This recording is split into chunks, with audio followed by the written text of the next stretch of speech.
Isabel era una mujer escéptica por naturaleza y por profesión. Como cirujana vascular, sus manos estaban acostumbradas a lidiar con la realidad cruda de la anatomía humana, con sangre, venas y tejidos. Creer en señales del más allá era, para ella, una forma de pensamiento mágico que no resistía el menor examen científico.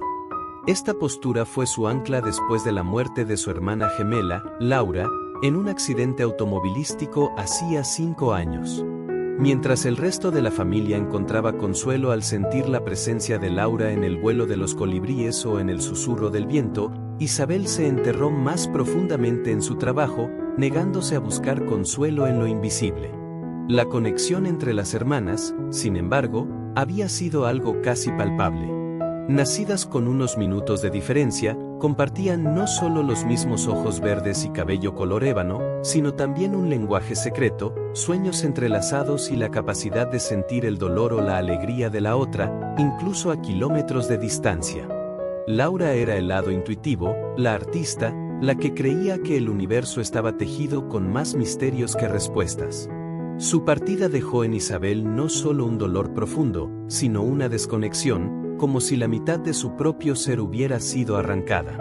En la víspera del 5º aniversario de la muerte de Laura, un sueño perturbador destrozó la barrera que Isabel había construido cuidadosamente. No fue un sueño común, fue una experiencia visceral e inmersiva.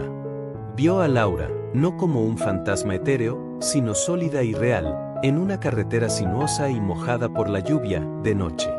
La escena era nítida, los detalles gritantes, la señal azul que decía curva peligrosa adelante, la cerca de madera desgastada a la derecha, un poste de energía roto a lo lejos. Laura, con el vestido azul celeste que había usado en el último cumpleaños de su madre, estaba parada en medio de la carretera, no como una víctima, sino como una centinela. Sus ojos, llenos de una urgencia terrible, se fijaron en los de Isabel.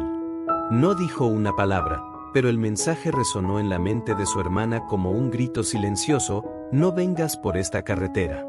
No es tu camino. Mantente alejada. Isabel despertó jadeando, el corazón martillando contra sus costillas, el sudor frío empapando su pijama. La imagen de la carretera estaba quemada en su retina. Era solo una pesadilla, se insistió a sí misma, un subproducto del duelo y el estrés. Negó con la cabeza, tratando de disipar la sensación de pavor, y siguió con su rutina.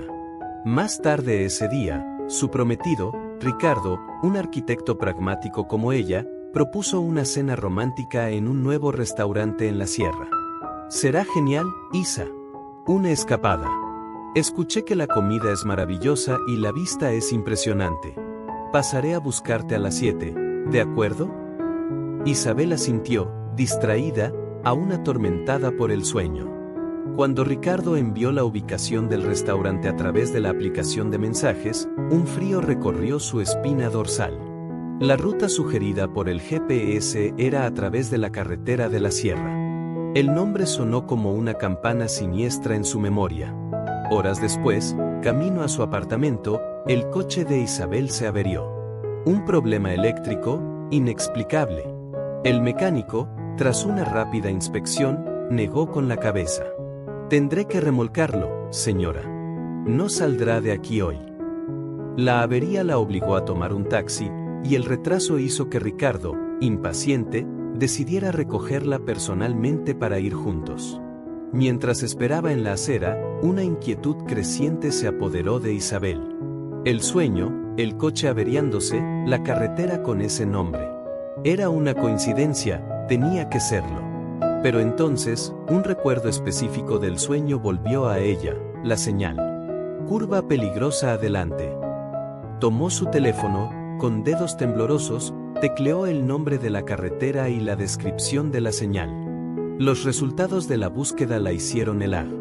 Las imágenes de la carretera de la sierra mostraban exactamente la escena de su sueño, la misma curva peligrosa, la misma cerca de madera desgastada, el mismo poste roto. Era un lugar conocido por accidentes graves, especialmente en días de lluvia. Y el cielo, en ese momento, comenzaba a oscurecerse, con nubes pesadas acumulándose. Cundió el pánico.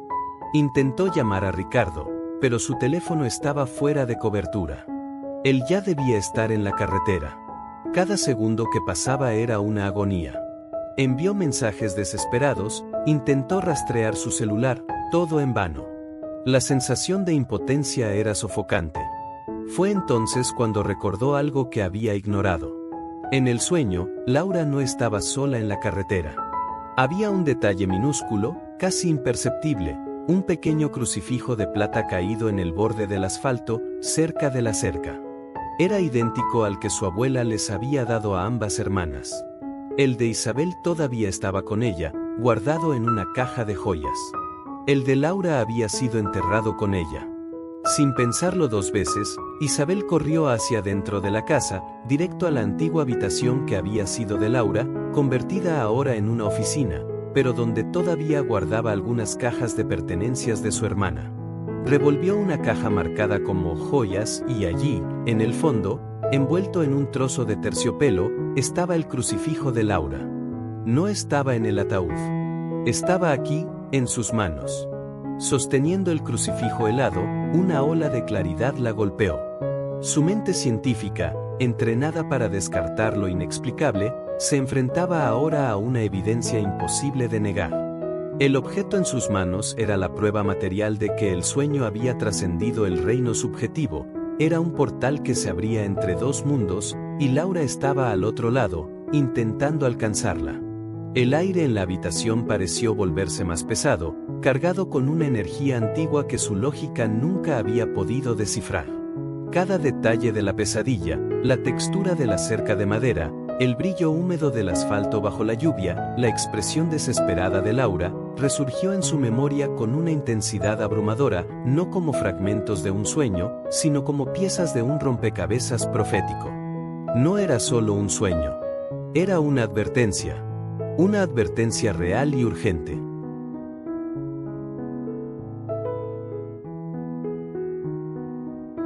Fue entonces cuando sonó el teléfono. Era la madre de Ricardo, su voz trémula y llena de pavor. Isabel.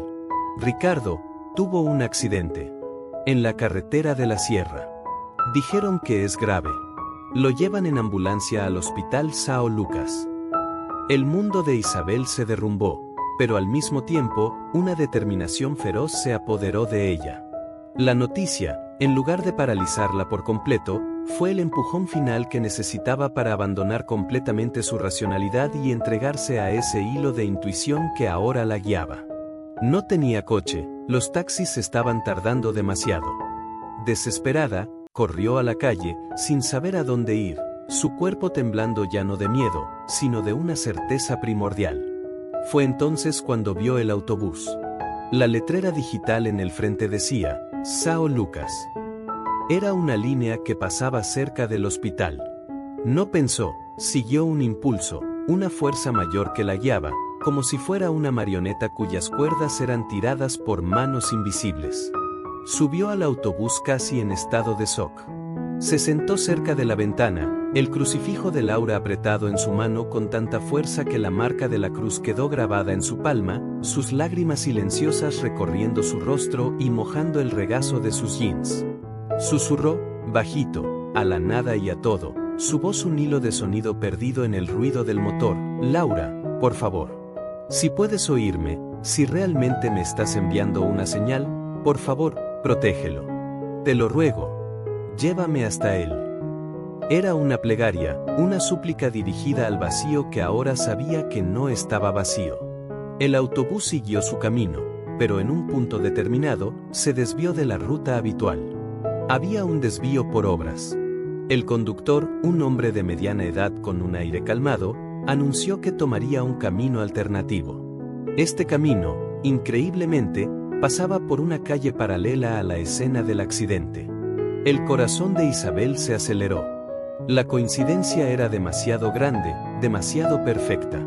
Sintió que no era el tráfico, sino algo, o alguien, guiando ese vehículo, creando un camino para que ella presenciara la prueba final. Mientras el autobús pasaba lentamente por el lugar, Isabel vio las luces intermitentes de las ambulancias y los coches de policía en la oscuridad que caía, pintando la escena con tonos siniestros de ámbar y rojo.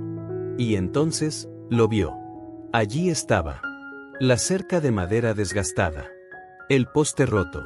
Y, en el borde de la carretera, cerca de uno de los neumáticos del coche destruido de Ricardo, un pequeño objeto plateado brilló bajo las luces estroboscópicas. Era un crucifijo. Exactamente como en su sueño. Una sincronicidad tan perfecta que le arrancó un sollozo ahogado de la garganta. El mensaje estaba completo.